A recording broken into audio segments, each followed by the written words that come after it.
మిత్రులారా, ఇక్కడికి విచ్చేసినటువంటి మీడియా మిత్రులందరూ కూడా ప్రత్యేకంగా ధన్యవాదాలు తెలియజేస్తా ఉన్నాం. ఈరోజు ప్రెస్ మీట్ యొక్క ముఖ్య ఉద్దేశం ఏంటంటే, నిన్న రేవంత్ రెడ్డి గారు షాద్నగర్ నియోజకవర్గంలోని మొగిలిగిద్ద గ్రామానికి సంబంధించినటువంటి స్కూలు 150వ వార్షికోత్సవ సందర్భంగా ఆయనను అక్కడ ఉన్నటువంటి పెద్ద మనసును పిలిపిస్తే రావడం జరిగింది. ఆ స్కూల్ యజమాన్యం చేసినటువంటి పని ఏంటంటే, ఇక్కడ ఉన్నటువంటి సీనియర్ ఎవరైతే ఉన్నారో, ఆ స్కూల్లో చదువుకున్నటువంటి వాళ్ళు ఎవరైతే ఉన్నారో వాళ్ళందరినీ కూడా పిలిపియడం జరిగింది. అందులో భాగంగా అందే బాబయ్య గారు ఆ స్కూల్కి నిన్న సీఎం వస్తున్నటువంటి సందర్భంగా వెళ్ళడం జరిగింది. స్కూల్కి వెళ్ళినప్పుడు సీనియర్లు ఎవరైతే ఉన్నారో, ఆ స్కూల్కి సంబంధించినటువంటి సీనియర్లు ఎవరైతే ఉన్నారో వాళ్ళందరూ కూడా మామూలుగా సీఎంను కలవడానికి వెళ్ళినా, ఇక్కడ ఉన్నటువంటి అందే బాబయ్య గారు బీజేపీ పార్టీ తరఫున ఆయన వెళ్ళి, అంటే సీనియర్ అయినప్పటికీ కూడా బీజేపీ పార్టీ తరఫున వెళ్ళి ఈ నియోజకవర్గంలో ఏవైతే సమస్యలు ఉన్నాయో ఆ సమస్యలను ఒక లెటర్గా తీసుకెళ్ళి సీఎం గారికి అందజేయడం జరిగింది. సీఎం గారికి అందజేసినటువంటి క్రమంలో మనం చూడండి, ఈరోజు నిన్న పొద్దున ఆయనకు వ్యతిరేకంగా సీఎం అలింగనం చేసుకున్నాడనే ఉద్దేశంతో వ్యతిరేకంగా పోస్టులు పెడుతున్నారు, సోషల్ మీడియాలో వైరల్ అవుతున్నాయి. నేనేమంటున్నంటే, ఒకటి గుర్తుపెట్టుకోవాలి, ఈరోజు నిన్న మొన్న దోస్తులైనటువంటి వాళ్ళే చెట్టా పట్టాలు వేసుకొని జతలు వేసుకొని తిరుగుతున్నటువంటి పరిస్థితి మనం చూస్తూ ఉన్నాం. కానీ అందే బాబయ్య గారు, సీఎం రేవంత్ రెడ్డి గారు దాదాపు 30-35 సంవత్సరాల నుంచి వాళ్ళు రాజకీయంగా ఒకే పార్టీలో ఉండి పనిచేసినటువంటి వ్యక్తులు. వాళ్ళకు సాన్నిహిత్యం ఉంటుంది, దోస్తాను ఉంటుంది, స్నేహితులు వాళ్ళు.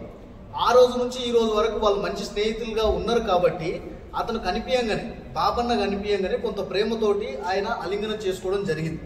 ఇక్కడ ఏదో ఈయన తీసుకెళ్ళినటువంటి సమస్యలు ముందుకు రాలే. ఈయన లక్ష్మీపల్లి ప్రాజెక్టు గురించి మాట్లాడిండు, ఇక్కడ ఉన్నటువంటి ఇంజనీరింగ్ కాలేజు మంజూరు చేయాలని చెప్పేసి మాట్లాడిండు.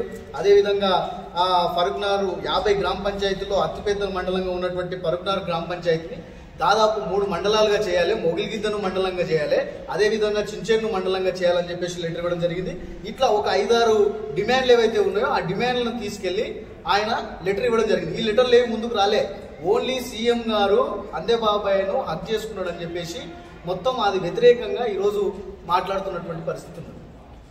అది ఈరోజు కొంతమంది ఎవరైతే కార్యకర్తలు బీజేపీ కార్యకర్తలమని చెలామణి అవుతూ ఎవరైతే చెప్తున్నారో, నిజంగానే అందే బాబాయ్ కనుక ఏదైనా తప్పు జరిగి ఉంటే బహిరంగంగానే నేను చెప్తున్నా, అందే బాబాయ్ ప్రవర్తన నాకు నచ్చలేదని చెప్పేసి ప్రెస్ మీట్ పెడితే బాగుండే తప్ప, ఇష్టం ఉన్నట్టు ఏదో దొంగసాటున దావుకొని మేము ఇట్లా అభిప్రాయపడుతున్నాం గట్లా అభిప్రాయపడుతున్నాం అని చెప్పేసి వాళ్ళ అభిప్రాయం చెప్తే, మనం కూడా మీడియా మిత్రులు కూడా నేను అంటే ఆ సాన్నిహిత్యం ఉంది కాబట్టి చెప్తా ఉన్నా, మీడియా మిత్రులు కూడా ఎవరో ఫోన్ చేసి మీరు ఇట్లా రాయండి అంటే రాయడం కరెక్ట్ కాదు.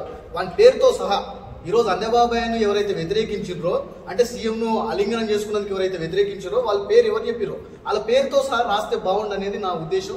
దయచేసి ఇప్పటి నుంచి కూడా వార్తలు ఏమైనా ఉంటే అట్లనే రాయాలి. ఆ దమ్ము లేని, ఆ దమ్ము ధైర్యం లేని ఆ కార్యకర్త దేనికోసం, ఆ దమ్ము ధైర్యం లేని ఉత్తని వ్యతిరేకించడం దేనికి? ఏదైనా ఉంటే దమ్ము ధైర్యంతో నిజంగా పోయి నాకు నచ్చలేదు బాబన్న ఇట్లా రేవంత్ రెడ్డి నాకు చేసుకోవడం నాకు నచ్చలేదు అంటారని చెప్తే అది ఉపయోగం.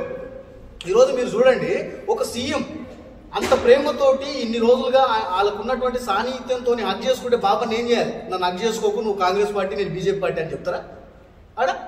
నేను కాంగ్రెస్ పార్టీగా, నువ్వు కాంగ్రెస్ పార్టీ కాబట్టి నువ్వు హక్ చేసుకోవడం కరెక్ట్ కాదని చెప్తారా? ఒక సీఎం హక్ చేసుకున్నప్పుడు హక్ చేసుకుంటాడు ఇతను కూడా.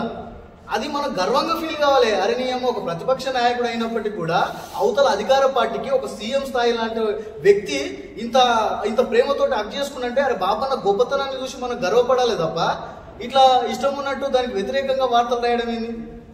ఇది కరెక్ట్ కాదు. దయచేసి ఈ పద్ధతిని మార్చుకోవాలి. దమ్ముంటే ఏ కార్యకర్త అయినా సరే, బీజేపీ కార్యకర్త ఎవరైనా సరే దమ్ముంటే వ్యతిరేకంగా ఉంటే డైరెక్ట్ నేను ఇది వ్యతిరేకిస్తున్నా అని చెప్పేసి చెప్పాలి తప్ప ఇది మాత్రం కరెక్ట్ కాదు.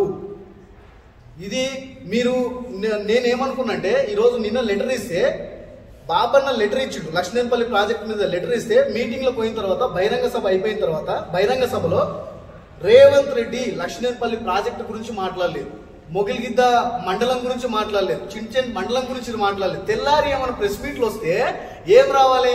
అరే రేవంత్ రెడ్డి 2 సార్లు వచ్చిండు, కొందూరు మండలానికి ఒకసారి వచ్చిండు, మొగిలిగిద్ద మండలానికి ఒకసారి వచ్చిండు, మొగిలిగిద్ద గ్రామానికి ఒకసారి వచ్చిండు, అరే మొగలిగితో మండలం గురించి మాట్లాడలే, చించేడు మండలం గురించి మాట్లాడలే, నియోజకవర్గ అభివృద్ధి గురించి మాట్లాడలే అని చెప్పేసి రేపు పొద్దున ప్రెస్ మీట్ పెడతారేమో అనుకున్నా తప్ప ఏదో అందేబాబాయ్ హక్ చేసుకున్నాడు, ఇది కరెక్ట్ కాదు, హక్ చేసుకునేది లేకుండా ఈ చిల్లర మాటలు మాట్లాడడం అనేది నాకు అర్థం కాదు.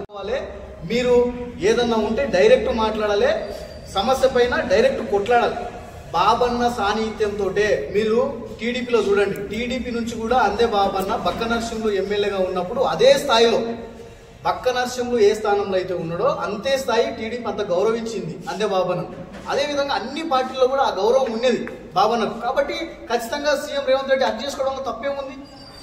మనం మాట్లాడాల్సింది ఈయన ఏ డిమాండ్ పైన ఇచ్చిండో ఆ డిమాండ్ను మనం చూస్తే బాగుండేది అనేది నా ఉద్దేశం. దయచేసి ఈ చిల్లర రాజకీయాలు మానుకోండి. దయచేసి అందే బాబన్న మీరు ఎంత ఇది చేసినా సరే, మీరు ఎంత వెనకాల ఉండి ఎంత వెన్నుపోటు పొడిచినా సరే, ఈ బడుగు బలహీన వర్గాలకు అందే బాబన్న బాహుబలి అన్న విషయం మర్చిపోవద్దు.